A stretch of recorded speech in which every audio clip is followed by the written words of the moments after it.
皆さんこんにちは。ソラベースへようこそ。私はこのチャンネルのオーナーソラノと言います。今回はタルキール統率者デッキアプデ企画第5弾、長かったタルキール編もついに最終回です。今回アプデするのは赤青緑のデッキティムールの方向からかかれざる者ウレに。実はこのデッキのアプデを考えた際に最初に行ったアンケートの結果もあって、もう片方の統率者ティムールの方向エシュキをメインにしようと考えていたんですが、デッキリストが公開されて中身を見たらびっくりするほどドラゴンまみれデッキでした。エシュキは生物のパワーを参照する統率者なんで、正直ドラゴンでまとめる意味はあんまりありません。逆にウレニは完全にドラゴンを集めることをテーマとしているんで、今回はこちらのウレニをメイン統率者としてアップデしていこうと思います。エシュキの方をね、期待していた方には申し訳ないんですが、こちらもかなり派手なデッキになったのでご期待ください。今回もデッキのレベルは56、ブラケット3、バトル帯を目指して構築していきます。ちなみにこのウレニ正直かなり強くて、ブラケット3大丈夫かなと思ったんですが、無限コンボなし、サーチなし、除去も超汎用以外はドラゴンに任せる形で調整しています。逆に言えばまだまだ強くできるんで、強力なドラゴンを使い倒したい方はぜひブラケット4を目指してみてください。値段はハルディアさんの価格を参考にし、計1万円以内になるよう選択しています。紹介するカードは統率者と相性がいいものを優先し、汎用的な除去や土地カードは極力いらない方針ですんで、そこら辺は個人で調整してみてください。今回も紹介するカードをテーマに分けて紹介していきます。それではどうぞ。さあ、まずは統率者の紹介に入っていきましょう。今回の統率者はかかれざる者ウレニ、7マナ77スピリットドラゴンです。飛行トランプルに出た時と殴った時のタイタン誘発でデッキトップ8枚を見てドラゴン1体を踏み倒します。打ち消されなければ出た時点でとりあえず1回ガチャ、速攻もつければすぐにもう1回ガチャ、強力なドラゴンを踏み倒し一気に強力な盤面を作り上げます。デッキの方向性としてはドラゴン指定になった大渦の放浪者とかが近いでしょうか。序盤はとにかくマナーを伸ばし、あとはウレニを指導として一気に盤面を構築、強力なドラゴンの群れで相手を圧倒する超脳筋統率者です。ウレニの能力がシンプルな分、採用するドラゴンによってかなり出力が変わってきます。今回は値段を抑えながらもしっかりとドラゴンの派手な展開をできるよう調整してきたんで、ぜひ最後までご覧ください。それではどうぞ。まずは今回のメインテーマ、ドラゴンの追加カードを見ていきましょう。ドラゴンといってもね、様々なカードがありますが、ウレニが踏み倒すタイミングの関係上、出た時点で強い ETB を誘発させるドラゴンや常在能力を持ったドラゴンを多めに採用しています。アストラルの狩人ガナクス、5マナ34飛行持ちの伝説ドラゴン。これか他のドラゴンが場に出るたび宝物を生成します。マナ家族とドラゴンのバランスが重要なこのデッキで、その両方になってくれる潤滑油的なドラゴンです。イカれるレッドドラゴン、5マナ55、ドラゴンがダメージを受けるたび好きな対象にその分のダメージを飛ばします。チャンプブロックされてもその分を別の対象に八つ当たり、さらに巨大な生物にぶつかっても道連れに。イカれるレッドドラゴンというより八つ当たりのレッドドラゴンかもしれません。蒼炎の暴君、5マナ35、自分の発生源が与えるダメージを倍にするドラゴン。ただでさえでかいドラゴンがさらに巨大に。ウレニに至っては2パン統率者になります。発生源の種類や与える対象の制限もなく、ただただ全てが2倍。先ほどのイカれるレッドドラゴンのように火力を飛ばすドラゴンとも相性最高です。彩花のドラゴン、これが戦闘ダメージを与えるとそのプレイヤーがコントロールする生物にその分ダメージを与えるドラゴン。元が66なので基本的には全体6点になります。蒼炎の暴君がいれば戦闘ダメージ2倍、誘発ダメージ2倍で24点。この炎に耐えられる生物はいません。ベリウスさんの恐怖、 ETB でそのターンのみ味方全体に2段攻撃を与える7マナ55のドラゴン。 ETB で2段攻撃付与なんでウレニの攻撃誘発で出ても OK。 ウレニの14点パンチで1人倒すこともありえそうです。マラング川の失勢、全長持ちの6マナ67青のドラゴン。出た時に土地以外を2つバウンスする能力を持ちます。 ETB で盤面に干渉する巨大ドラゴンというだけで十分採用圏内なんですが、特に強力なのが全長部分。4マナで3枚引き1枚捨てるインスタントで、単純にコストに対する見れる枚数が多いのが優秀です。さらに全長呪文は唱えた後デッキに戻っていくので、後にウレニでデッキから本体を踏み倒せるだけでなく、これにより前にウレニでデッキボトムに送ったドラゴンをまたシャッフルし直すことも可能になっています。電長呪文自体がウレニと相性良好。スタンでも使われ始めているらしいんで、欲しい方はお早めに。鱗の養育者。シンプルな緑マナを加えるマナクリですが、自身がドラゴン。出したマナをドラゴンに使うとライフを2点回復する効果を持ちます。ウレニでめくってドラゴンなしというのは悲しいんで、こういったマナクリもドラゴンで固めていきましょう。先ツタモリの姿勢。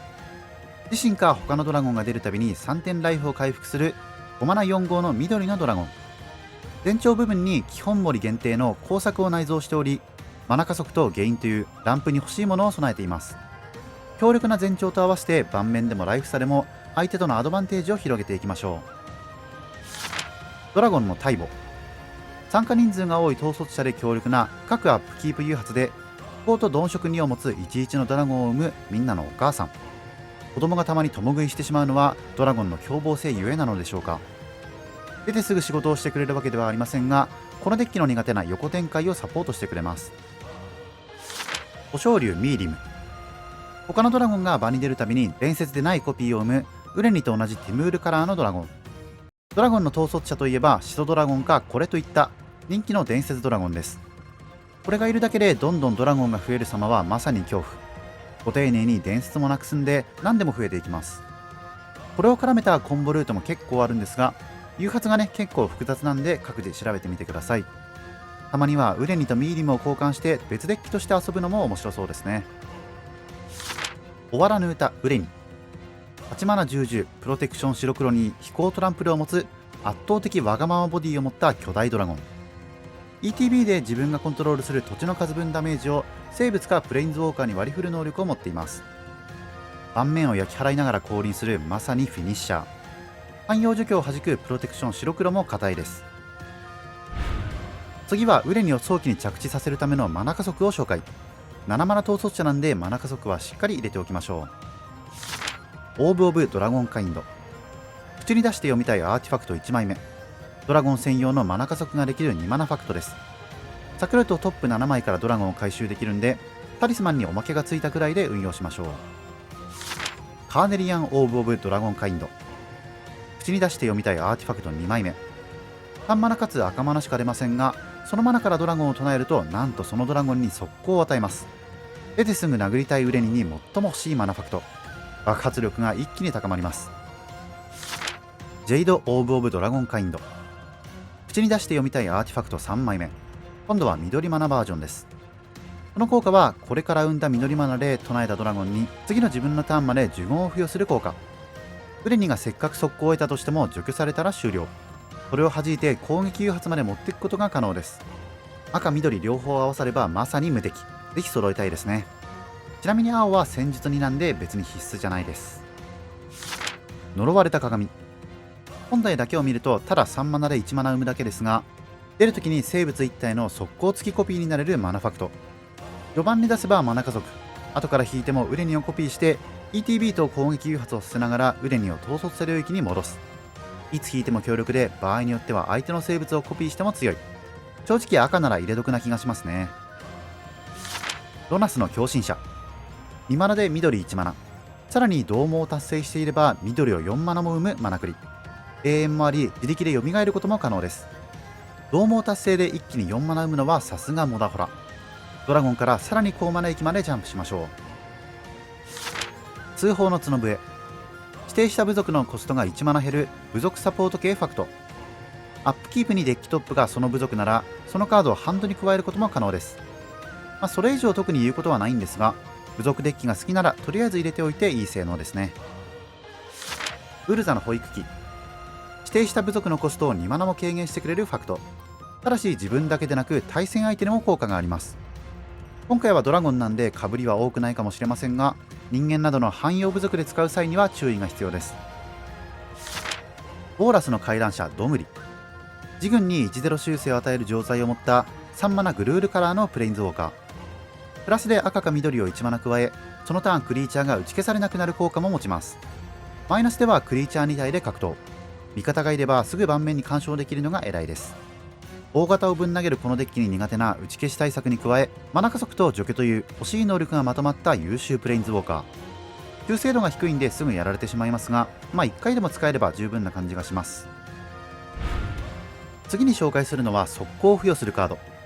攻撃誘発を持つウレニはもちろん、戦闘ダメージ誘発を持つドラゴンも多いんで、速攻はぜひとも欲しい。ただ速攻はね、重ね掛けしても意味がないんで、それ以外でも強力な効果を持つカードを選定しました。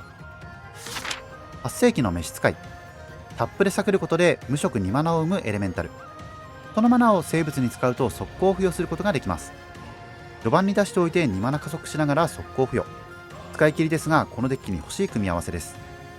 自分は今回のリストを考える配信するまでこいつの存在知らなかったんですが、かなりね使いやすくていいクリーチャーですね。刹那的な赤らしい強力なサポートです。放送弾劾の包囲。出るときに2つのモードから片方を選ぶ包囲戦サイクルの赤青版。速攻トランプル付与のティムールか、戦闘ダメージでワンドローのジェスカイかを選べます。野生の律動。速攻かプラス1+1カウンターを得るボードをクリーチャーに与え、さらに打ち消されなくなる効果まであるエンチャント。このデッキはどうしても動きが大振りなんで打ち消しが苦手。前に紹介したドムリと合わせて安全な着地を狙いましょう。陥落の神ゼナゴス。戦闘開始時にクリーチャー1体に速攻とそれのパワー分のスタッツ修正を与える神。速攻付与は1体だけですが、パワーが2倍になる修正が強烈です。一気に戦線をぶち破ってやりましょう。次はクリーチャーを踏み倒すカード。でかいドラゴンを踏み倒して派手な盤面を作りましょう。モンスターマニュアル。手札からクリーチャーを踏み倒す上吹き系列のファクト。そこにクリーチャー回収の3マナ出来事がついています。上吹き能力持ちは生物のタップが必要かつ、そのクリーチャーのタフも低いことが多く、あまり活躍が見込みにくいものなんですが、これはファクトなんで除去されづらくすぐに起動可能。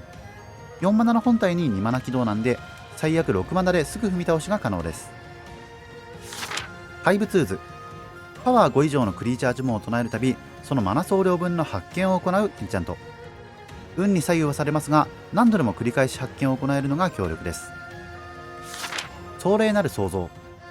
自分の統率者のマナ総量分デッキトップを公開し、好きなだけパーマネントを場に出す豪快なソーサリー。8マナと思いですが、重量級統率者にだけ許された必殺技。土地も出るんで、万一外れても次につながるのが嬉しいです。最後は個別で特殊な能力を持ったカードを紹介していきます。乱動するドラゴンの嵐。ドラゴンが出ると手札に戻って再利用できるアンコモンのエンチャントサイクルの青。この中でも2マナと一番軽く、効果も2枚引きで1枚捨てと非常に使いやすい効果を持っています。戦乱のうねり。自分のクリーチャーが場に出るたび、そのパワーを好きなところに飛ばすエンチャント。今回値段的に入れることができなかった人気ドラゴン峰の恐怖とほぼ同じ効果を持ち、6マナで設置する隙はありますが、どんな生物でも火力になるのは非常に強力です。今回はあまり関係ありませんが、その生物自体がダメージを飛ばすのがポイント。ハンコンもしっかり乗ります。シモノモーリット。多層を持ったクローンクリーチャー。クリーチャーだけでなくパーマネントなら何でも OK です。重要なのは多層がデッキ内でも機能するということ。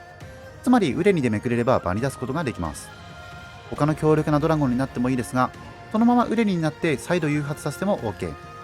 クローンは数あれどドラゴンだったり多層を持っているのは、これと新規カードの欺きのフロストカイトのみでした。いかがだったでしょうか。書かれざる者ウレニ1万円アップデでした。実は自分ウレニをね、個人的に値段制限なしのブラケット3で組んでみたんですが、いやこれはちょっと3は厳しいかという強烈なデッキになってしまいました。それぐらい強い統率者なんで、ブラケット3ならこの動画ぐらいがちょうどいいかもしれません。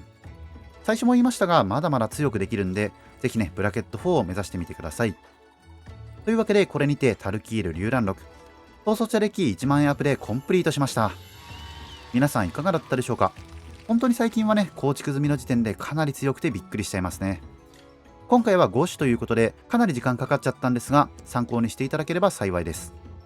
さて次のセットはいよいよ FF コラボ。すでに統率者は発表されていて、リスト公開を待つばかりです。